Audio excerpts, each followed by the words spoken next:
Collector గారి ఆదేశాల మేరకు మరియు జిల్లా వైద్య ఆరోగ్య శాఖ అధికారి వారి సూచనల మేరకు అలాగే ఇక్కడ పులివెందుల డివిజన్ ఆర్డీఓ గారి ఇన్స్ట్రక్షన్స్ ప్రకారము ఇక్కడ ఉన్నటువంటి ఈ డివిజన్ లో ఉన్నటువంటి వేంపల్లి అయితేనేమి పులివెందులు అయితేనేమి ఆర్ఎంపీలు అందరినీ పిలిచి ఇక్కడికి మీటింగ్ కండక్ట్ చేయడం జరిగింది.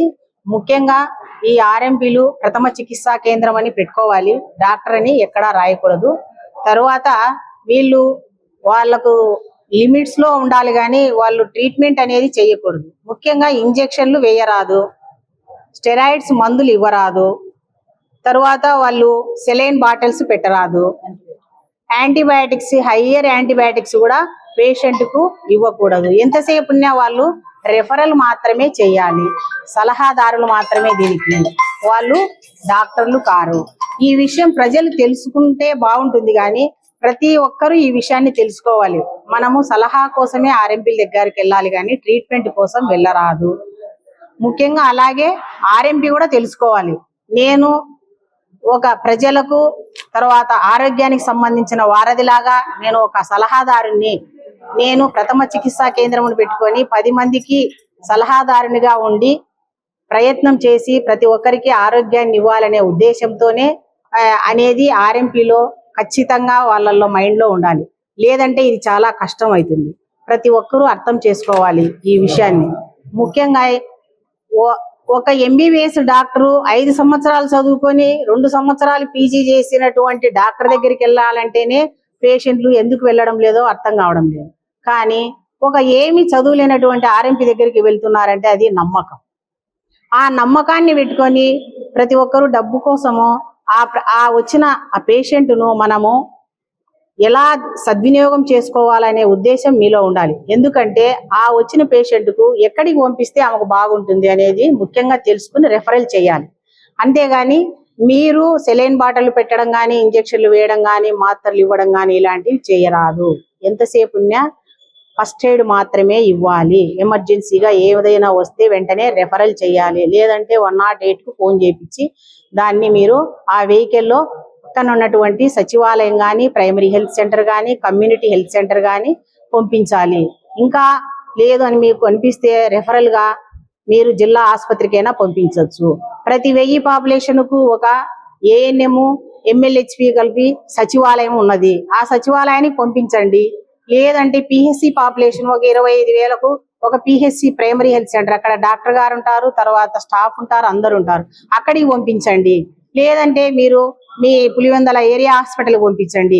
ఇన్ని అవకాశాలు దగ్గర పెట్టుకొని మీరే ఆ ఇంజెక్షన్ వేసి ఆ పేషెంట్ను అన్యాయంగా మనము వాళ్ళకు అనారోగ్యాన్ని చేకూర్చినట్టు అవుతుంది. కాబట్టి ప్రతి ఒక్క ఆర్ఎంపీ ఈ విషయాన్ని తెలుసుకొని వాళ్ళ లిమిట్స్ లో వాళ్ళుండి ఈ ట్రీట్మెంట్ ఇవ్వకుండా ప్రజలకు ఆరోగ్య సేవలు అందించాలని, అలా మీరు ఆరోగ్య సేవలు అందించి ప్రజలకు మెరుగైన సమాజాన్ని అభివృద్ధి చేస్తారని కోరుకుంటూ ఆర్ఎంపీలకు అందరికీ తెలియజేసుకుంటారు. కానీ ఓరల్ యాంటీబయాటిక్స్ కానీ ఆర్ఎంపీస్ యూజ్ చేసేదానికే లేదు.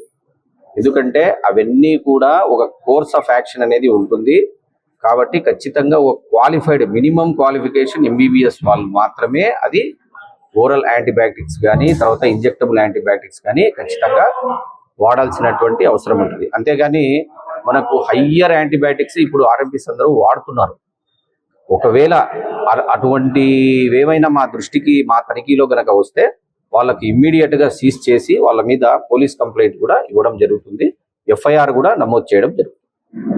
ఇప్పటి నుంచి తనిఖీలు కూడా వాళ్ళ మీద ముమ్మరం చేస్తాము. ఎవరైనా ఈ నిబంధనలను అతిక్రమిస్తే డెఫినెట్ గా వాళ్ళ మీద యాక్షన్స్ అనేటివి అటువంటివి అవసరమైన మేరకు మాత్రమే వాడాలి. ఇప్పుడు ఏదైనా మన బాడీలో ఇన్ఫెక్షన్స్ కానీ, ఒక బ్యాక్టీరియల్ ఇన్ఫెక్షన్స్ కానీ, టైఫాయిడ్ ఫీవర్స్ కానీ, ఎనీ ఇన్ఫెక్షన్స్ ఏమన్నా ఉంటే అప్పుడు మాత్రమే వాడాలి.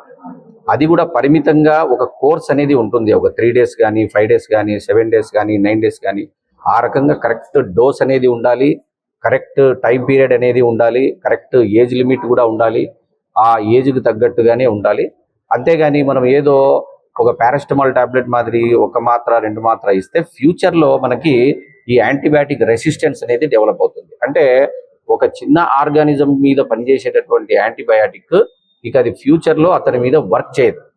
ఒకవేళ అదే ఆర్గానిజం వేరే వాళ్ళకి ట్రాన్స్మిట్ అయిందంటే ఇదంతా కూడా మనకు ఫ్యూచర్లో యాంటీబయాటిక్స్ అనేటివి పనిచేయకుండా పోతాయి. సో కాబట్టి ఇటువంటి పెను ప్రమాదాన్ని మనం తప్పించాలంటే ఖచ్చితంగా ఇవన్నీ వాడకుండా కరెక్ట్ ఎవరైతే ప్రిస్క్రైబ్ చేస్తారో, ఎవరైతే క్వాలిఫైడ్ గా ఉంటారో వాళ్ళ చేత మాత్రమే ప్రిస్క్రైబ్ చేయించాలి.